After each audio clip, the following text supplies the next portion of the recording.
Hello everyone, and welcome to another Mondays with Michelle video. This week, we're going to look at the London Lives website, which brings together more than 240,000 pages of digitized, searchable records from 8 London archives. Let's get started. The London Lives project switches the research focus to individuals instead of institutions. This makes it an ideal resource for genealogists. So the kinds of records they looked at were things like the court records, the poor law workhouse records, hospital records, apprenticeship records. So anything where these non-elite individuals would appear. And to give you an idea of the scope of what they used, there are 240,000 pages of information that they digitized or made searchable. That is taken from 8 different archives in London. They also used information from 15 other data sets that were created from other projects. And in total, there are 3.35 million names that are mentioned across all of these documents. This website focuses on the late 1600s all the way to the early 1800s. So even though the title of the website does say 1690 to approximately 1800, I have found information up to say 1820, and it really just depends on the data set that they decided to digitize. So let's take a look. On the home page, you will see menus at the top. These same menu items, for the most part, are on the left-hand side. So the first thing we'll do is take a look at the search screen. Now, there is a little search form here. You can also click search on the left or search up above, and it will bring you to that detailed search screen. And I can do a keyword search, or on the left, I could click name search. So I'm going to search for my Renton ancestors, and I'll click search. And it's saying I have 1 to 20 results. If I click more results, there's actually 38 results for my Rentons. Now, let's look at some of the items. Here we have an entry, number 4, for Alexander Renton, and it's a will. If I click on that entry, in this case, the original is at the TNA. But just to show you what's possible, I went to the TNA website, and if I click search the catalog and I type in that Alexander Renton will and press enter, here is the entry in the TNA, and I can actually download it for free if I sign in to my account, and I did that earlier.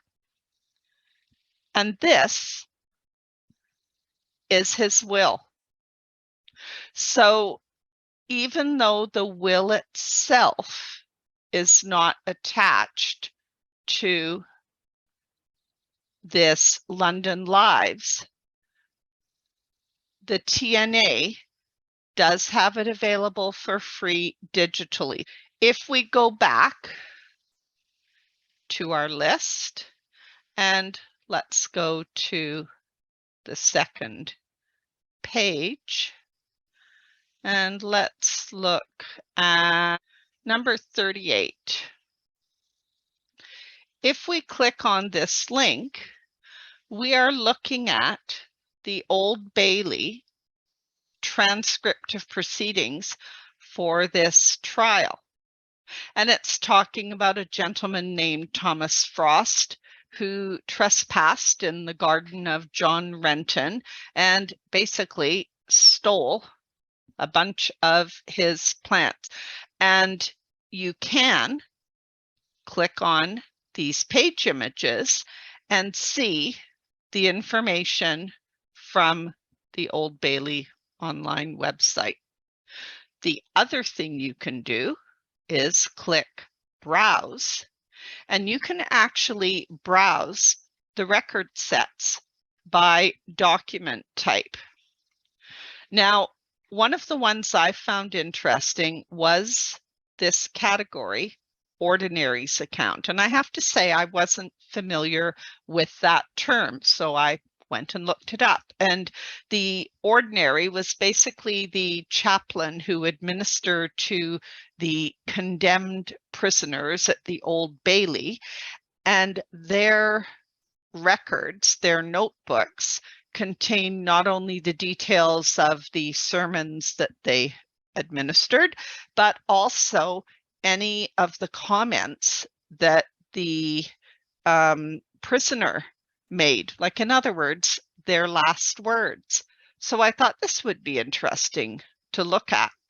And when I took a look at one of these accounts, so for instance, here is an entry for an account of basically the last words of one of the convicted individuals. And there's things like, where is it? It goes through some of the comments she made when the priest was begging her to be truthful, to confess her sins so that she could be given absolution. And basically, it is giving an account of what she said happened. And this might be somewhat different from the testimony that she gave at the trial. So I found that was really interesting reading. If we go back and we click on the Lives link, this is an alphabetical listing, and you can click on any letter of the alphabet up top here. It's an alphabetical listing of biographies that they have created from these record sources. So if we click on one of them, this individual, there were enough different references to that individual in the records that they have used that they chose to actually put together a biography for this person. So if you are fortunate enough to find that one of your ancestors is actually listed in this Lives section, they have a lot of information already pulled together on that individual that could be really helpful. The next link I want to show you is this one called Historical Background. And I found there was all kinds of information buried in here. So over to the left, we have this mini table of contents, which equates to these categories on the historical background page. Clicking on any of those links brings you to another detail page with information, and you can keep drilling down until you see everything that's available. So some of the links I want to point out, if we look at Poor Law and Charity, look at all the different pieces of information. So they talk about settlement. If you click on that link, it's giving you all kinds of information on certificates that were issued, on how settlement was established for a particular parish, the process for removing people and appeals. So regardless of whether you have ancestors in London or not, just the general information available in this historical background section is well worthwhile looking at.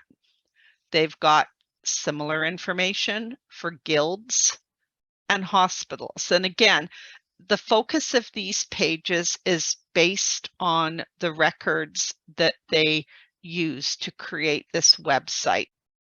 Then, if we go to the left here and click on research guides, look at all of the links. There is information on how to research apprentices, researching bastardy, researching crime, researching illness. And if we take a look at a few of these items, like if we click on researching bastardy, there are all kinds of pieces of information, links to all kinds of other resources. So again, a very useful resource to look at. If we click on document types, this gives you an idea of what they have included in this project. And clicking on any of these items will give you more information. The next link I want to show you under historical background is this additional data sets. And I found that was really interesting. So this is listing a number of, in some cases, other websites, but other sources of information that they included in this project. Things like fire insurance policy registers, British East India Company records, the Prerogative Court of Canterbury wills, Old Bailey records, London and Westminster directories, tax records, and parish records from these particular parishes. So if we now look at this link for the project itself, I would encourage you to take a look at the information in here, because again, it gives details on what they decided to digitize or what they decided to use. And at the very bottom, the other thing I found interesting, this is actually one of many websites that accesses the information about London Lives. So I will be talking about some of the other websites in the coming weeks, but there is another website called Connected Histories.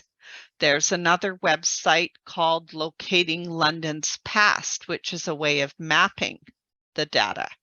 There's a website called the Digital Panopticon, which I have mentioned when we were talking about convict records and our ancestors who were transported to North America or to Australia. And there's also the Old Bailey website. So there are a number of other websites that have similar information that we will take a look at, but not today. That will be for future Mondays. Now, if we go back to the home page, you will notice there's also this link here, London Lives book. And if I click on it, this is the result of the research that Tim Hitchcock and Robert Shoemaker, who are the people in charge of this London Lives digital project, they are the authors of this book. And the book was published in 2015, they made it available as an open access electronic edition in 2020. And they do say in the introduction to this book that they recommend people look at the information online as opposed to purchasing the hard copy book, because this book is rich in clickable links. And so their comment is, you can go through the book and basically click through the information and go back and forth to the website to see related information. So it is very much almost like an interactive website or resource on its own. The book, it is available, paperback and hardcover, but the fact that they have made this book available for free as an electronic format, I think is really great. I hope you enjoyed learning about the London Lives website. Don't forget to download the handout. You'll find the link in the video description at the bottom of the screen. Just click more to view the entire description. Thanks for watching.